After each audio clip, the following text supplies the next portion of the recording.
Baik, bismillahirrahmanirrahim. Assalamualaikum warahmatullahi wabarakatuh. Sebelumnya, perkenalkan saya Sheila Ramadhani dengan NIM 2107015002080 dari kelas K akan melakukan presentasi tentang analisis kasus sebagai pemenuhan tugas mata kuliah psikologi keluarga. Jadi langsung saja, isu yang saya ambil adalah perselingkuhan ataupun perceraian, di mana salah satu kasus dari isu tersebut yang saya ambil adalah kasus perselingkuhan atau perceraian yang dilakukan atau yang terjadi pada Virgon dan Inara yang saat ini menjadi pemberitaan yang hangat dibicarakan oleh banyak orang. Jadi langsung saja ke kronologi permasalahannya, di mana isu perselingkuhan tersebut berawal dari sang istri Inara Rusli yang mendadak menghapus foto kebersamaannya dengan sang suami Virgon. Jadi rupanya perselingkuhan tersebut sudah dilakukan sejak lama. Dalam sebuah unggahan, Inara membagikan surat pernyataan yang ditulis oleh Virgon soal hubungan terlarang yang dilakukannya. Surat tersebut dibuat pada tahun 2002 pada tanggal 22 Agustus. Dalam surat tersebut, Virgon mengaku sudah melakukan hubungan asusila selayaknya suami istri. Di dalam surat yang sama, Virgon mengaku siap diproses secara hukum negara dan hukum Islam apabila melakukan perselingkuhan itu lagi. Lalu, Inara pun mengungkap sosok wanita idaman lain, yaitu WIL. Inara menduga bahwa sosok tersebut sudah menjalin hubungan terlarang dengan sang suami sejak 2021 lalu. Selain mengungkap sosok yang diduga sebagai WIL suaminya, Inara juga mengungkap rincian mutasi atau kemaksiatan yang jumlahnya sangat besar, mencapai 200 juta. Bahkan selingkuhan dari Virgon ini diminta untuk membiayai sekolah dari selingkuhannya tersebut. Jadi Inara juga mengungkapkan bahwa suaminya sudah berkali-kali melakukan hubungan layaknya suami istri dengan sang selingkuhannya tersebut.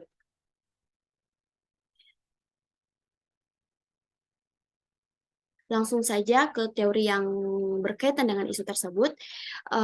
Salah satu fenomena yang menghasilkan situasi ini adalah perselingkuhan dan masalah terkait lainnya seperti perceraian.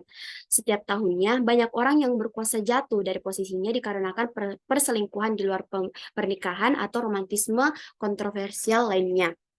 Perselingkuhan adalah subjek rutin yang sering dihadapi terapi saat melakukan konseling pada pasangan. Menurut Daniel mengatakan bahwa perselingkuhan adalah perbuatan layaknya pasangan suami istri yang sah seseorang dengan orang lain, tetapi bukan pasangan resminya. Sifatnya lebih kepada memenuhi perasaan senang bagi sang pelaku. Keharmonisan keluarga dapat sirna bila terjadi intervensi pihak ketiga, bukan saja perselingkuhan, tetapi keluarga lain yang menjadi pihak ketiga juga bisa menjadi masalah tersendiri yang dapat mengusik keharmonisan keluarga lainnya. Adapun misalnya seperti rasa bosan, jadi perjalanan kehidupan rumah tangga dengan aktivitas rutin yang dilakukan dari waktu ke waktu sering menjadi pemicu perasaan bosan. Oleh karena itu, perlunya refreshing dan berdoa kepada Tuhan agar keluarga tersebut berfungsi sebagai fungsi rekreatif, di mana keluarga menjadi wahana untuk melepaskan berbagai kelelahan fisik maupun mental bagi anggota keluarganya. Adapun faktor-faktor yang mempengaruhi perceraian atau perselingkuhan adalah masalah dalam pernikahan, ketidakpuasan emosional dan seksual, lemahnya pernikahan, kehadiran anak, tujuan perselingkuhan, psikodinamika, kepribadian, perilaku seksual atau sexual attitude, dan pasangan idaman lain atau PIL. Beberapa orang memutuskan untuk bercerai karena ketidaksetiaan yang dilakukan oleh pasangan mereka. Mereka mengalami konflik antara tetap bertahan dalam pernikahan karena masih mencintai suami dan anak-anak, dengan ingin segera bercerai karena perbuatan suami telah melanggar prinsip utama pernikahan mereka.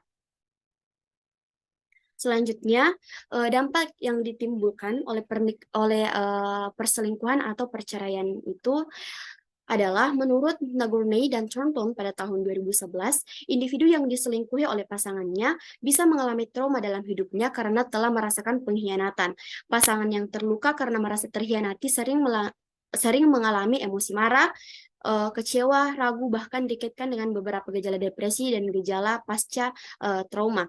Lebih lanjut, Kano dan Lurie menjelaskan bahwa perselingkuhan dapat memicu gejala depresi serta gangguan kecemasan. pada individu yang menjadi korban perselingkuhan. Individu yang menjadi korban perselingkuhan, terutama wanita, memiliki perasaan pengkhianatan, penghinaan, dan rasa malu sehingga membutuhkan intervensi klinis. Ada pula menurut Ismiati pada tahun 2018, yang pertama, pasangan yang pernah hidup bersama lalu kemudian berpisah tentu akan menjadi canggung saat bertemu kembali. Yang kedua, kebanyakan pasangan yang bercerai umumnya diawali oleh perselisihan atau permusuhan. Yang ketiga, tidak hanya diawali oleh permusuhan, pasangan yang awalnya ingin berpisah secara baik-baik pun menjadi saling tidak suka akibat perceraian tersebut.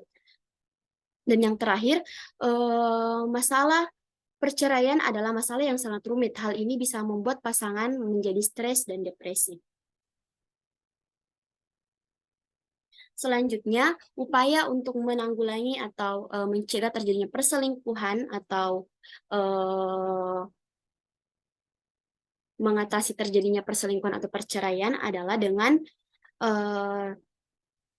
strategi coping dan metode resolusi konflik. Yang pertama, menurut Alwin dan Revanson, mendefinisikan strategi coping adalah suatu cara atau metode yang dilakukan oleh tiap individu untuk mengatasi dan mengendalikan situasi atau masalah yang dialami dan dipandang sebagai hambatan, tantangan yang bersifat menyakitkan, serta merupakan ancaman yang bersifat merugikan.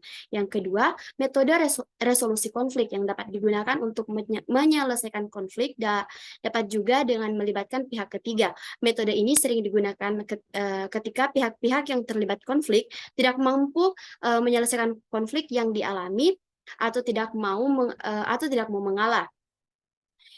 Intervensi pihak ketiga seringkali lebih bermanfaat jika kedua belah pihak tidak mampu menyelesaikan konflik mereka. Pihak ketiga bisa bersikap pasif dengan menunggu pihak yang terlibat konflik meminta bantuan atau dapat bertindak aktif dengan membujuk kedua belah pihak untuk menyelesaikan konflik.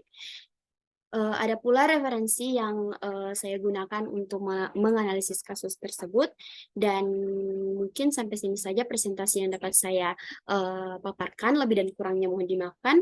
Wabillahi taufiq wal hidayah. Wassalamualaikum warahmatullahi wabarakatuh.